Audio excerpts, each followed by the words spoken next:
পশ্চিমবঙ্গে এসআইআর সংক্রান্ত ফর্ম প্রায় সকলের কাছেই পৌঁছে গেছে, আর যাদের কাছে পৌঁছায়নি তাদের কাছেও পৌঁছে যাবে। মনে রাখবেন, এই যে ফর্মটা দেওয়া হয়েছে এটা কিন্তু 4ঠা ডিসেম্বরের মধ্যে কিন্তু বিএলওর কাছে জমা করতে হবে।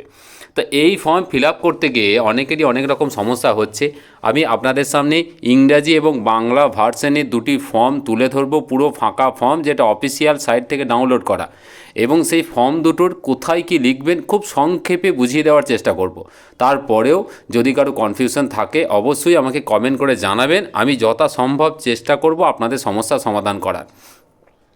দেখুন, পশ্চিমবঙ্গের এই যে এসআইআর ফর্মটা দিয়েছে, তা এটাই মূলত যে বিষয়গুলো উঠে আসছে যে সেটা হচ্ছে ফর্মটা কীভাবে ফিল আপ করবেন সেটা একটা কনফিউশন আছে, অনেকে বুঝতে পারলেও সাহস করতে পারছেন না।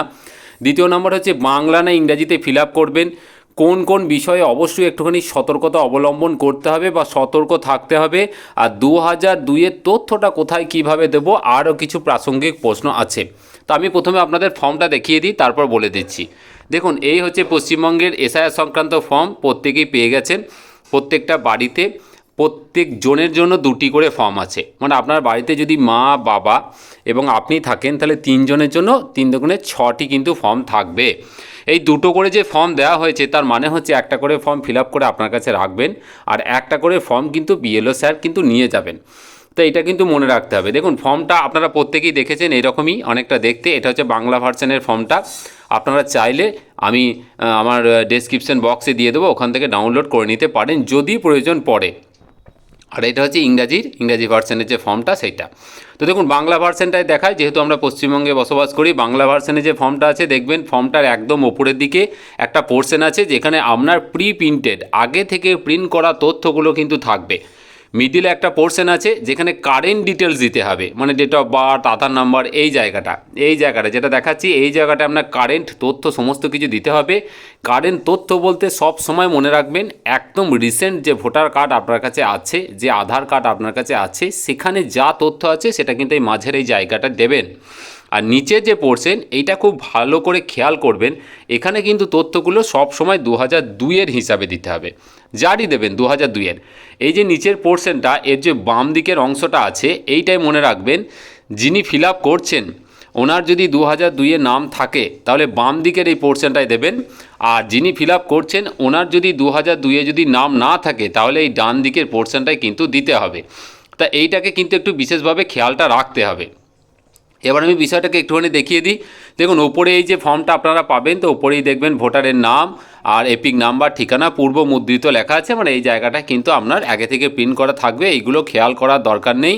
পাশে serial number, part number, QR code এবং একটা ছবি পূর্ব মুদ্রিত যেটা লেখা আছে, মানে আগে থেকে কিন্তু প্রিন্টেড একটা ছবি আপনার থাকবে। ডান দিকে একদম দেখবেন বর্তমান ছবি আটকান বলে লেখা আছে, ভালো করে দেখুন, বর্তমান ছবি আটকান। এই জায়গাটায় কিন্তু আপনাকে একটা কারেন্ট আপনার ছবি কিন্তু আটকাতে হবে।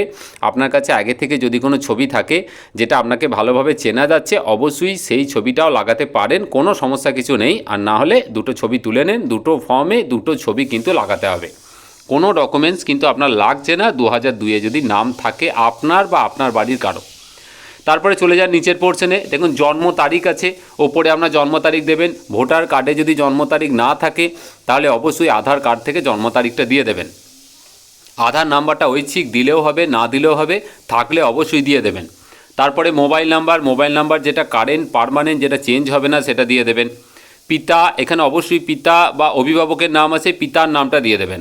আপনার কারেন্ট যে তথ্য, যেটা কারেন্ট ভোটার কার্ড, সেই অনুযায়ী কিন্তু পিতার নামের বানানটা লিখবেন। এখানে কিন্তু 2002-এর কোনো গল্প নেই। পিতা বা অভিভাবকের মহাকাব্যিক নাম্বার মানে এপিক নাম্বার, পিতা বা অভিভাবকের যেটা এপিক নাম্বার আছে, কারেন্ট যেটা সেটা দেবেন। আপনার বাবা যদি দুটো ভোটার কার্ড থাকে তাহলে কারেন্ট একদম ভোটার কার্ডের নাম্বারটা এই উপরে ঘরে লিখবেন। মায়ের নামও সেম একই রকমভাবে লিখবেন। মায়ের নাম কোথাও থাকুক না থাকুক আপনি লিখবেন, মায়ের কোনো ডকুমেন্টস দেখে বানানটা চেক করে নেবেন।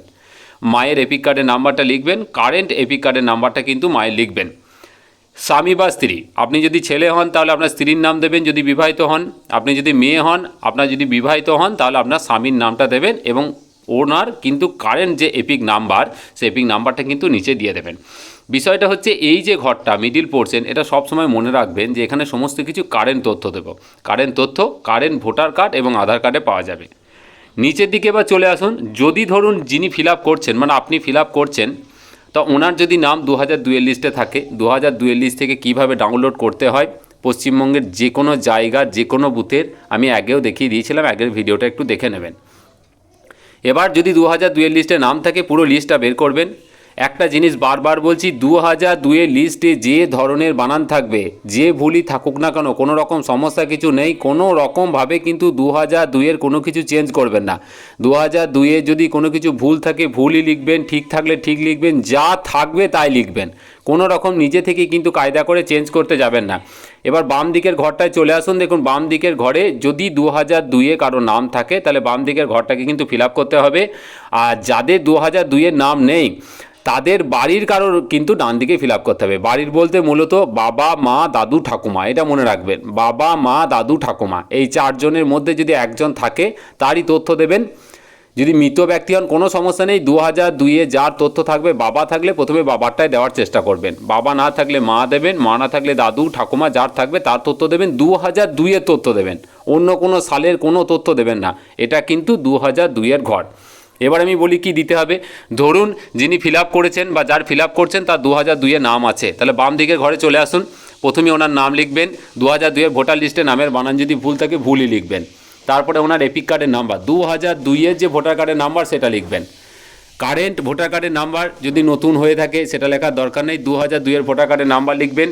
আত্মীয়ের নাম, 2002-এর ভোটার কার্ডে যিনি আত্মীয় আছেন নিচে লেখা আছে, বাবা, স্বামী, স্ত্রী যা আছে ওনার নাম লিখবেন। সম্পর্কের ক্ষেত্রে দেখবেন 2002-এর ভোটার কার্ডে লেখা আছে সম্পর্ক, কারো ক্ষেত্রে স্বামী লেখা আছে, কারো ক্ষেত্রে পিতা লেখা আছে, তো যেটা আছে সেটা লিখবেন। জেলা, আপনার যেটা জেলা সেটা লিখবেন। রাজ্য পশ্চিমবঙ্গ লিখবেন। অ্যাসেম্বলি কনস্টিটিউন্সি মানে বিধানসভা কেন্দ্রের নাম তখন যেটা ছিল সেটাই লিখবেন। বিধানসভা কেন্দ্রের যে নামটা দেখবেন আপনার পুরনো যে 2002-এর ভোটার লিস্ট ওখানে উপরে বাঁ দিকে লেখা আছে, বিধানসভা কেন্দ্রের নামটা শুধু লিখবেন, নাম্বার লিখবেন না। এবার নিচে চলে আসুন, বিধানসভা এসি নাম্বার মানে অ্যাসেম্বলি কনস্টিটিউন্সি মানে বিধানসভা কেন্দ্রের নাম্বার, এটা কিন্তু 2002-এর নাম্বারটা লিখবেন। 2002-এর ভোটার লিস্ট থেকে দেখে নেবেন। 2002-এর অনুযায়ী অংশ নাম্বার, পার্ট নাম্বারটা লিখে দেবেন, উপরের ডান দিকে থাকবে 2002-এর লিস্টে উপরের ডান দিকে। আর সিরিয়াল নাম্বার 2002-এ কত নম্বর সিরিয়ালের নামটা আছে সেই নামটা লিখে দেবেন। এবার যদি ধরুন 2002-এ যিনি ফিল আপ করছেন ওনার নাম ছিল না, তাহলে তখন ওনার বাবার নাম ছিল, তাহলে এই ডান দিকে চলে আসবেন, ওনার বাবার তথ্য দেবেন। বাবার যা নাম ছিল তাই লিখবেন। বাবার যা ভোটার কার্ডের নাম্বার ছিল ওই লিস্টে যা আছে ডান দিকে সেই লিস্ট থেকে বের করে লিখতে পারেন, অবশ্যই সেই লিস্ট থেকেই লিখবেন। আত্মীয়ের নাম বাবার ওই লিস্টে 2002 হিসাবে যদি বাবার নাম দেওয়া থাকে বাবার নামই লিখবেন, যা বানান দেওয়া আছে তাই লিখবেন। সম্পর্ক ওই 2002-এর লিস্টে দেওয়া আছে, পিতা, স্বামী সেটা লিখবেন। জেলা আপনার নিজের জেলার নাম লিখবেন। রাজ্য অবশ্যই রাজ্য পশ্চিমবঙ্গ। আর এসি নাম তার মানে হচ্ছে বিধানসভা কেন্দ্রের নামটা যা ছিল 2002-এ তাই লিখবেন, এসি নাম্বারটা 2002 হিসাবে লিখবেন, অংশ নাম্বারটা দেখে নেবেন, ওপরে ডান দিকে আছে লিস্টে, আর নিচে সিরিয়াল নাম্বার যেটা 2002 সালে বাবা কত নম্বর সিরিয়ালে ছিলেন সেটা লিখবেন। এটা হচ্ছে 2002-এর ঘর। একদম নিচের দিকে চলে যাবেন, যদি সই করতে পারেন অবশ্যই দেখুন ভোটার বা পরিবারের যে কোনো একজনের সই করে দেবেন। 3জন মেম্বারে যদি সই করতে পারেন 3জনই সই করবেন, না হলে একজন সই করলেও হবে। আর টিপ সই যিনি সই করতে পারেন না তিনি বাঁ হাতের বুড়ো আঙুলের টিপ সই দেবেন এবং নিচের নামটা লিখে দেবেন, LTI দিয়ে নামটা লিখে দেবেন। এইভাবে কিন্তু এই ফর্মটা ফিল আপ করতে হবে। ফর্মটা বাংলা, ইংরেজি যে কোনো একটি ভাষাতে করতে পারেন। আপনার যদি মনে হয় আমি দুটো ভাষাতে করব দুটো ভাষাতেই করতে পারেন, সমস্যার কোনো কারণ নেই। ছবি নতুন পুরনো যা থাকবে আপনাকে চেনা গেলেই হবে। আপনার কারেন্ট ছবি দেওয়ার চেষ্টা করবেন। আর এই বিষয়ে এই মাঝের ঘরটা হচ্ছে বারবার বলছি, এই যে প্রথম ঘরটা আগে থেকে প্রিন্টেড থাকবে, শুধু একটা ছবি দেবেন ওপরে। মাঝের ঘরটা হচ্ছে কারেন্ট তথ্য দেবেন, সমস্ত কারেন্ট ডিটেলস। আর নিচের ঘরটা হচ্ছে 2002-এর হিসাবে সমস্ত তথ্যটা দেবেন। নিজের নাম থাকলে বাঁ দিকে দেবেন, নিজের নাম না থাকলে বাবা, মা, দাদু, ঠাকুমা তাদের নাম দেবেন। এই হচ্ছে মোটামুটি এইভাবে ফর্ম ফিল আপ করবেন। কোনো রকম সমস্যা হলে অবশ্যই আমাকে কমেন্ট করে জানাবেন, আমি যথাসম্ভব চেষ্টা করব আপনাদের সমস্যার সমাধান করার। আর কিছু কনফিউশন আছে সেই কনফিউশন সংক্রান্ত একটা ভিডিও আমি নিয়ে আসব, সেখানে আমি পরিষ্কার করে বুঝিয়ে দেবো আপনাদের মনের মধ্যে যে সমস্যাগুলো চলছে যে ঘুরছে সেইগুলো আমি উত্তর দেওয়ার চেষ্টা করব। খুব ভালো থাকবেন, ধন্যবাদ।